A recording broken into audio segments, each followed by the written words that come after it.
At the moment when the blockchain finally established itself as a public and immutable ledger, governments and analytical companies were confident that the problem of anonymity had been solved once and for all. Because every transaction had become visible, every connection between addresses could be reconstructed, and money that once disappeared in cash transactions now left a digital trace that could not be erased. Yet, within this new transparency, almost unnoticed, a service emerged that used the very logic of the system in such a way that money remained inside the network while its history lost practical value for investigations. Cryptomixers emerged as a technical response to the problem of privacy in an open ledger, because the core idea of blockchain was never to hide data, but to eliminate the need to trust intermediaries. And it was precisely within this tension between transparency and personal freedom that an infrastructure appeared which made it possible to break the link between sender and recipient without deleting transactions or hiding them from observers. The operation of such services did not rely on complex exploits or vulnerabilities, since it was based on a simple yet effective concept of collective mixing, in which individual money trails dissolved within a broader flow of transactions, turning subsequent analysis into a probabilistic exercise rather than a matter of proof, fundamentally changing the status of blockchain data in judicial and intelligence procedures. For several years, analytical firms specializing in tracking cryptocurrency flows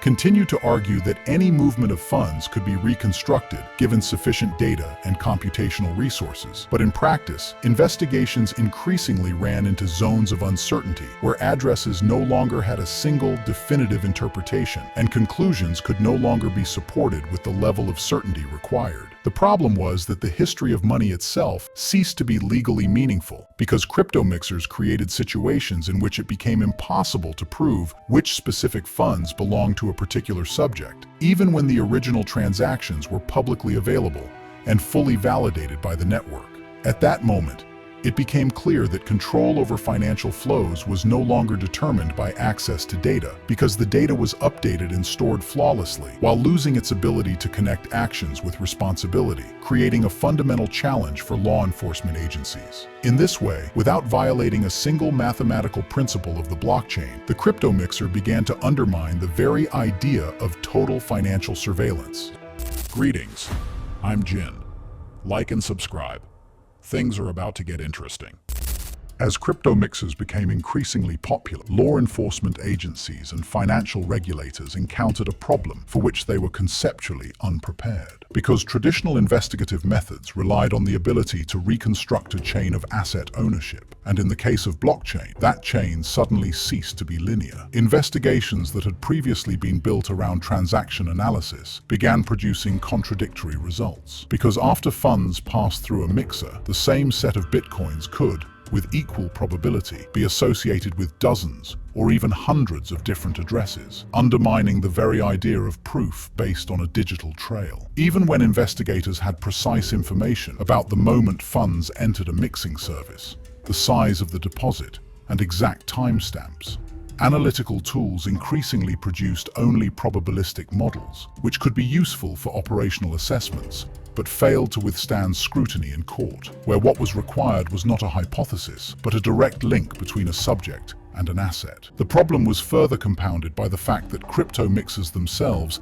typically did not store user data, did not require registration, and lacked centralized infrastructure, and in some cases did not even have a permanent operator, functioning instead as a set of distributed services. Attempts to apply legal pressure were largely reduced to classifying such services as money laundering instruments. But in practice, this failed to resolve the core issue, because the technology itself did not violate the blockchain protocol or interfere with the operation of the network, instead relying entirely on permitted transactional mechanisms, which made legal qualification extremely difficult. Within law enforcement agencies, an understanding gradually emerged that combating mixers required a change in the very logic of regulation. Because in an open ledger environment without intermediaries, the familiar model of control ceased to function, and new forms of anonymity did not depend on hiding information, but arose from its excess. Several high-profile cases never resulted in convictions, precisely because the prosecution was unable to prove that specific funds belonged to a specific individual after passing through a mixer, despite the abundance of circumstantial data, expert opinions, and statistical analyses. none of which could replace a direct evidentiary link. It was at this point that it became clear that cryptomixers did not merely complicate investigations, but altered the balance of power between surveillance and privacy, forcing states to acknowledge that even with full access to data, control could become an illusion if the system itself allowed for the loss of unambiguous attribution.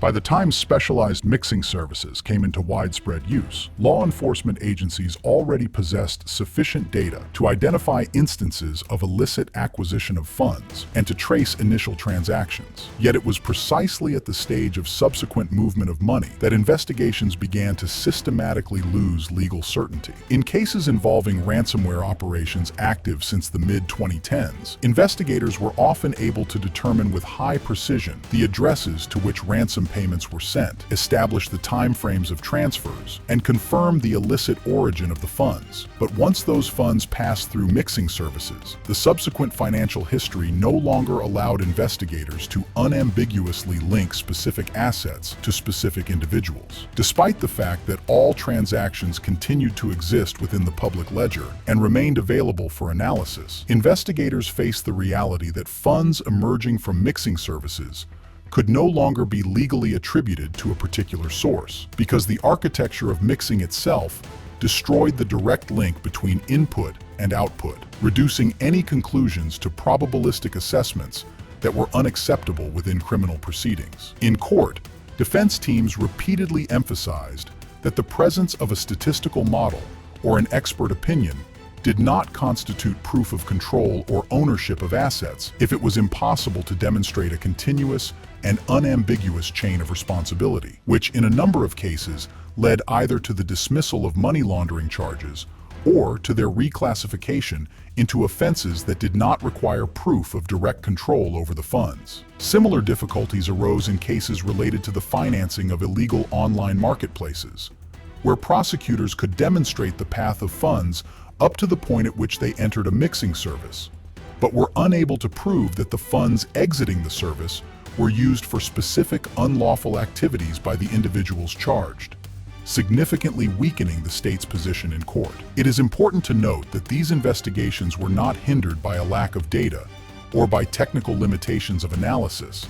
but by a fundamental constraint of the financial control model itself, in which the public nature of the ledger does not guarantee the restoration of accountability if the system allows for the loss of unambiguous attribution between action and subject. It was during this period that representatives of law enforcement agencies and regulators began to publicly acknowledge that existing methods of blockchain analysis do not always make it possible to carry the financial component of a case through to conviction, even with full access to transaction history, when the infrastructure in use inherently destroys the direct link between money and control over it.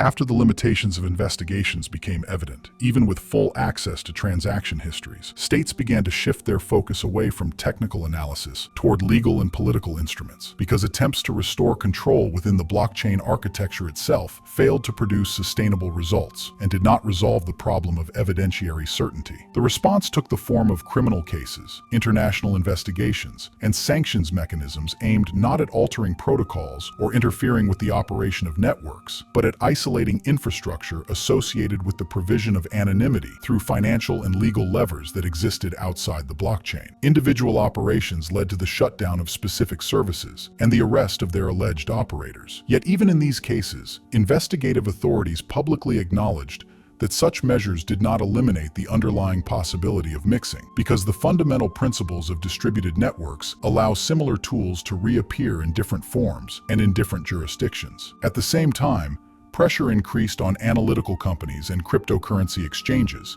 which were required to expand identification and monitoring procedures, enabling states to regain control at entry and exit points, while failing to address the fundamental issue within the network itself, where transactions remained permitted and irreversible. Over time, it became clear that the fight against anonymity in blockchain systems could not be won solely through shutdowns and prohibitions, because each such measure merely reinforced the system's original paradox, in which data transparency does not guarantee accountability, and access to information does not equate to the ability to prove responsibility. Within the professional community,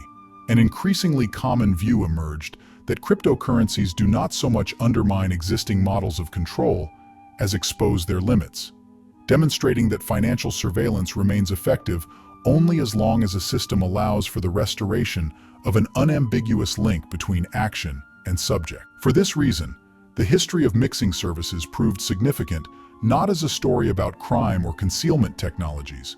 but as an example of how architectural decisions can shift the balance between surveillance and freedom without violating formal rules or hiding data from public view. As a result, states gained neither a clear defeat nor a decisive victory, but a new understanding that control in digital systems can no longer rely solely on access to information. Because in a world where data is open and immutable, the decisive factor is not visibility, but the ability to establish responsibility. This story did not end with the closure of individual services or with court verdicts, because its outcome was far broader, showing that in digital financial systems, control and anonymity exist not as opposites, but as a state of tense equilibrium in which neither side can be eliminated entirely.